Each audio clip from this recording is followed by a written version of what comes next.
अगर आप फर्राटेदार अंग्रेजी बोलना सीखना चाहते हैं तो ये सभी शब्दों का यूज करके अंग्रेजी में चार चांद लगा सकते हैं। तो इसलिए समझते हैं यूज ऑफ शुड हैव का मतलब होगा चाहिए था। जब भी प्रयोग करते हैं चाहिए था तो उसमें प्रयोग करेंगे शुड हैव। चलिए कुछ एग्जाम्पल है उसे खाना खा लेना चाहिए था। पहचान होगा सेंटेंस के लास्ट में चाहिए था देखने को मिलेगा। सेंटेंस बनेगा he should have eaten food. Should have के साथ वर्ब का थर्ड फॉर्म लगाना है जैसा कि ईटन है। रमेश को अंग्रेजी सीखना चाहिए था। Ramesh should have learned English. यहाँ पर लर्न का थर्ड फॉर्म है तो इसे सेंटेंसेस बना सकते हैं। पिंकी को काम पूरा करना चाहिए था। Pinky should have completed the work. Pinky should have completed the work. Pinky को काम पूरा करना चाहिए था। हम लोगों को वहां जाना चाहिए था। We should have gone there. We should have gone there. हम लोगों को वहां जाना चाहिए था। जब भी देखे चाहिए था तब हम यूज कर लेंगे should have plus we three.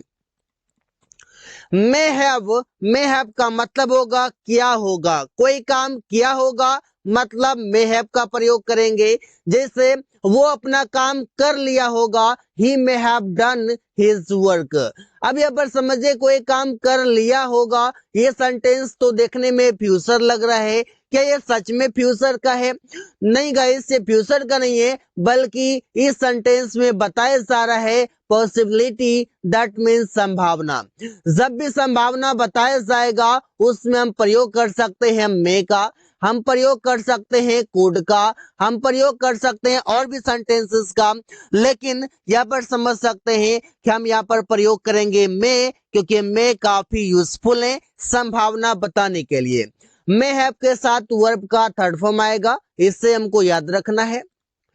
Ravi school पहुंच गया होगा। रवि में हैव रीच्ड स्कूल। अब यहाँ पर समझिए कि सेंटेंस में बताया सर वो रवि स्कूल पहुंच गया होगा।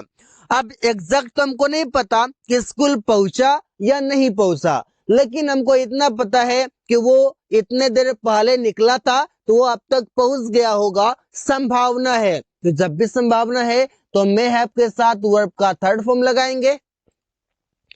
वे लोग मैच जीत चुके होंगे। They may have won the match. Won verb का थर्ड फॉर्म है। प्रिया उससे मिल चुकी होगी। Priya may have met him. Priya may have met him. Priya उससे मिल चुकी होगी। मे हैव के बाद वर्ब का थर्ड फॉर्म लगा देंगे जो कि काफी यूजफुल सेंटेंसेस हैं।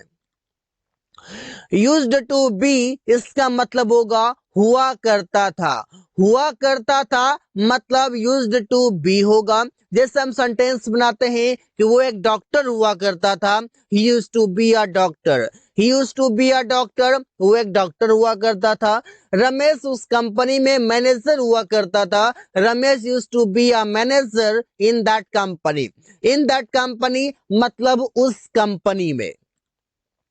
रोहन एक इंजीनियर हुआ करता था। Rohan used to be an engineer. Rohan used to be an engineer. Rohan एक इंजीनियर हुआ करता था। तो इससे हम सेंटेंसेस बना सकते हैं कई सारे। वे लोग खिलाड़ी हुआ करते थे। They used to be a player. They used to be a player. वे लोग खिलाड़ी हुआ करते थे। तो सेंटेंसेस बनाना काफी आसान है और ऐसे ही वाक्य आप कई सारे बना सकते हैं। आगे समझते हैं मे बी। और मे बी का मतलब हो जाएगा रहा होगा। जब भी कोई काम कर रहा होगा तो उसमें हम यूज करेंगे मे बी।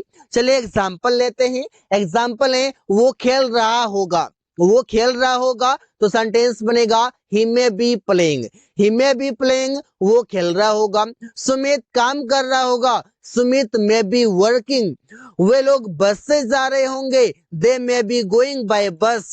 रवि किताब पढ़ रहा होगा। Ravi may be reading the book.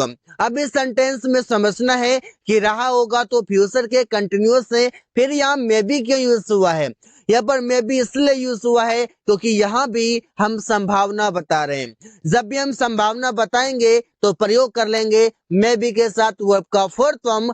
जब भी बताया जाएगा कोई काम कर रहा होगा, कोई काम कर रहा होगा, ये संभावना बता रहे हैं हम प्रेजेंट टाइम में, वर्तमान समय में हम संभावना बता रहे हैं, तो प्रयोग करेंगे मे बी के साथ वर्ब का फोर्थ फॉर्म।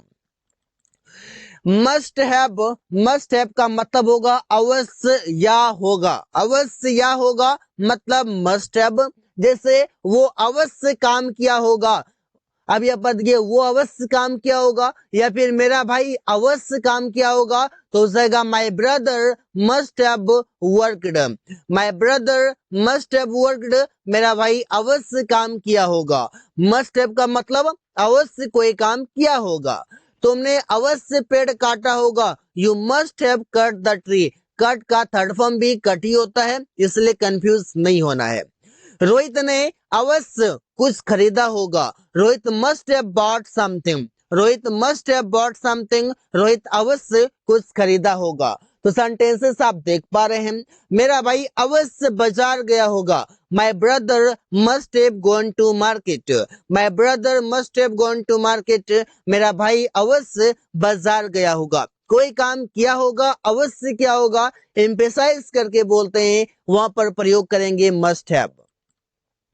विल हैव का मतलब होगा के पास होगा, जैसे उसके पास एक कार होगा, he will have a car, और ये सेंटेंस हम फ्यूचर में बता रहे हैं कि आने वाले समय में ऐसा तुम्हारे पास कोई चीजें होगा, पास में होगा, फ्यूचर में जाकर होगा, प्रेजेंट में नहीं है, फ्यूचर में जाकर होगा। तो यहाँ पर विल हैव के साथ हम कोई भी ऑब्जेक्ट दिखा देंगे जो भी चीजें पास होगा। जैसे तुम लोगों के पास एक बड़ा घर होगा, you will have a big house, you will have a big house, तुम लोगों के पास एक बड़ा घर होगा। सौरभ के पास बहुत सारी किताबें होगा, Saurabh will have many books, Saurabh will have many books, Saurabh के पास बहुत सारी किताबें होगा।